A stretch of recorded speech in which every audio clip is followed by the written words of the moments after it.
Hey guys, Insomnia here with some more AFK Arena on this bright and sunny Detroit day.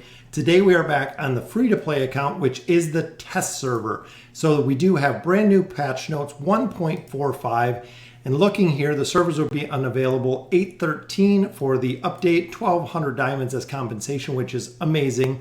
As you can see, there is no hero for this patch update because with the addition of SEO, we just got him, so there is no hero. But big updates in this patch. Optimize the Twisted Realm Leaderboard division rules.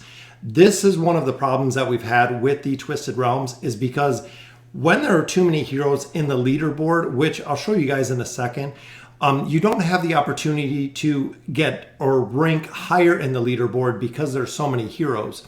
This has been the reason why so many players have stayed at level 299 and not pushing over the level 300 threshold, because they don't want to be put into a new leaderboard division rule where they cannot perform as well as they can at 299.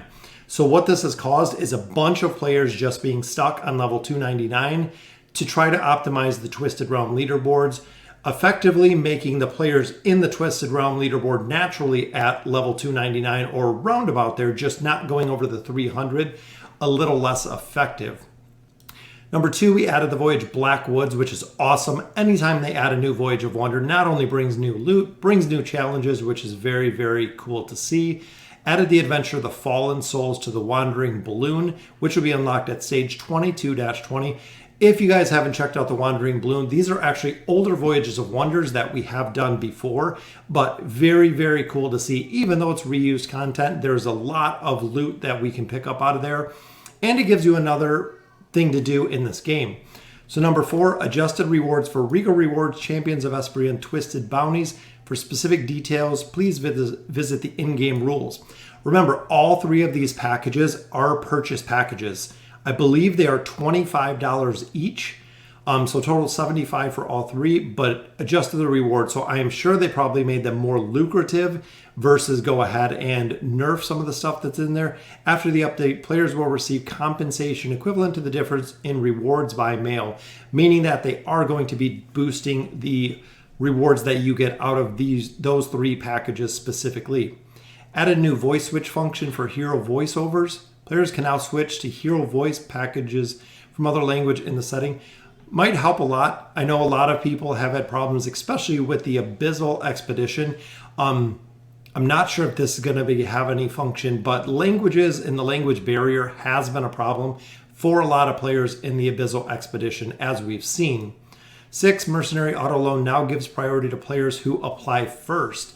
So if you're auto-lending your heroes, which I apologize to Javid, I did see him on there. I auto-lent. I don't know if the hero went to him or not. But it is going to prioritize. So when the weekly reset and the heroes reset, making sure you're the first one to go ahead and put your request in for the hero, because anyone who does auto lend, you are going to get the priority first over other heroes who apply later. Players can now view other players' guild grounds. If you've noticed, there's actually something in the guild ground for decorations, I believe it is, which is probably going to be something in the future. Change the requirements for entering the Bountiful Trials event to complete stage 6-40. Optimize the logic for furniture, which I love. Within the Whale Inn or the Oak Inn, they are looking to optimize a lot of that. Optimize the interactive process for legendary furniture. Optimize the interactive experience of various game interfaces. So they changed quite a bit to the inn overall, just with the process, not the furniture itself, but optimized it, hopefully making it easier to go through and do for the process. Hero adjustments. This is always the big part of any pack. As you can see, Vurk, optimize the visual effect of the animation, which doesn't make it different. Rework some of Vurk's abilities. Please view the in-game specifics. Now, when we look at heroes, Satrana, when they did a rework, Nemitsu, they did a rework. It's going to be interesting because this is going to make the hero more powerful. And that's why if you look at the 3rd point there, reduce the difficulty of the stages within the King's Tower and main campaign, which include Vurk. Meaning that Vurk is going to be doing more damage, usually more survivability. That is why they reduce the difficulty where stages contain Vurk. There will be an updated Bountiful Trials event for Vurk when the update goes live. Bountiful Trials, again, free loot. We did it for Drez, we've done it for SEO, and now we'll have one for Vurk with the release, which is very, very cool. It's very short. The trials take a little bit of time, but you can test out team comps with them as long as you have the heroes unlocked.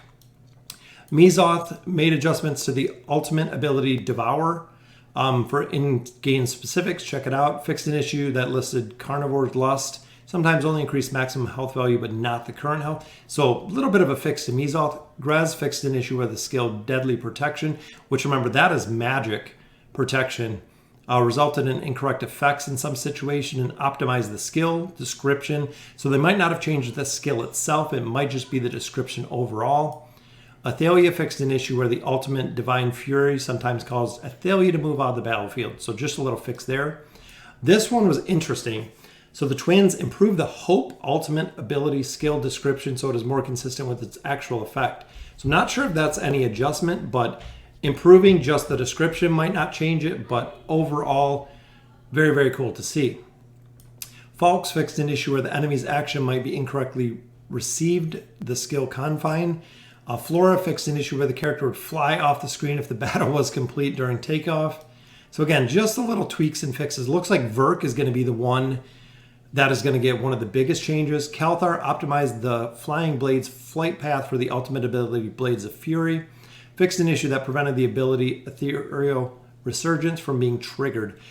This is what I've never liked about Kalthar. If you use Kalthar, or if you have used Kalthar, his ability is very, very RNG. He flies all over the map, and that's why I never liked the hero, especially just like Gorvo did the same. A lot of random with how he does work. Thorn optimized the description for the ability Resurrection so it's consistent with its effect. Optimized Antandra's actions at the Oaken Inn, which no change there.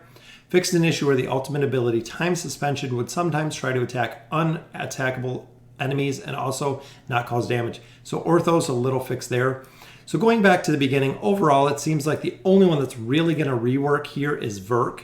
So we'll definitely check out his skills and abilities when we see the rework. Looking at the old Vurk to the new Vurk, definitely excited about the two new paths that are coming. So the Fallen Souls, which is going to be the rework, the Black Woods, and then also the big one out of this path is optimize the Twisted Realm leaderboard. So let's take a quick look at that really quick, just so you can get an idea, because I do get a lot of questions about this.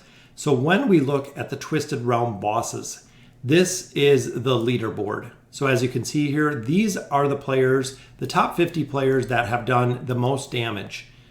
And then it goes down to Diamond, which there's no players in this division, Diamond 1, Diamond 2. So falling in the different divisions. So what they've done is they've actually split up the ranking or the divisions further.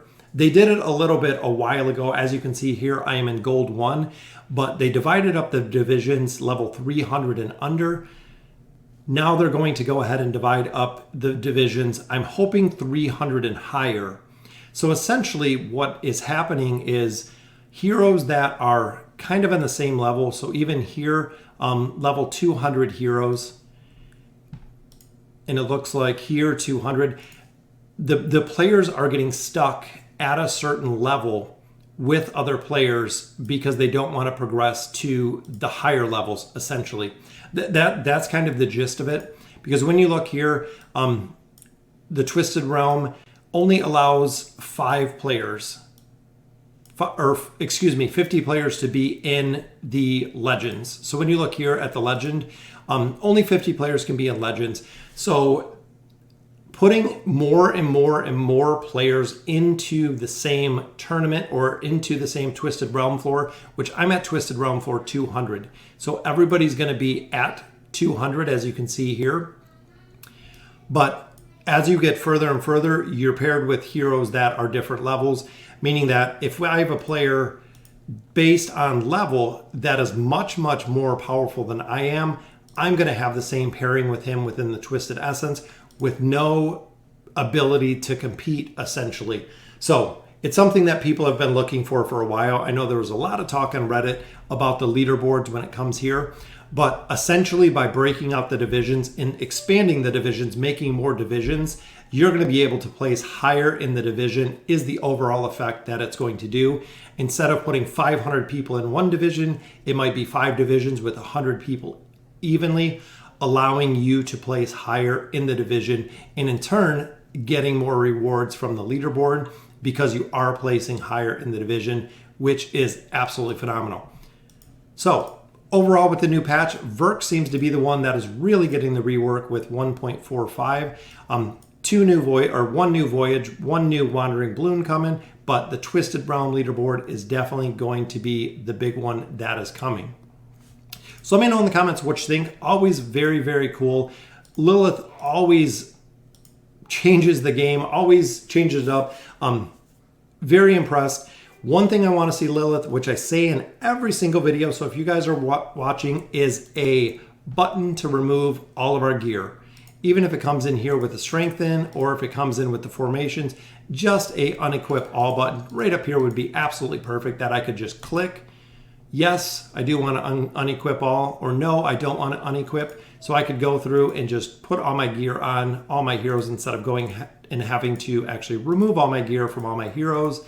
Go ahead and equip the heroes that I want for the Twisted Essence, unequip my heroes, equip the heroes I want for the Abysmal Expedition, unequip the heroes, put in the heroes I want for the Arcane Labyrinth, unequip the heroes, go back to the Voyage of Wonder, so on and so forth. It gets a little tedious because you waste a ton of time just going back and forth and equipping and unequipping heroes, depending what you want to do in the game. So as you're continuing to add more content to the game, more teams, more formations, we need to make the gear simplification and make it much, much easier. So again, let me know in the comments what you guys think. And as always, thank you guys for watching.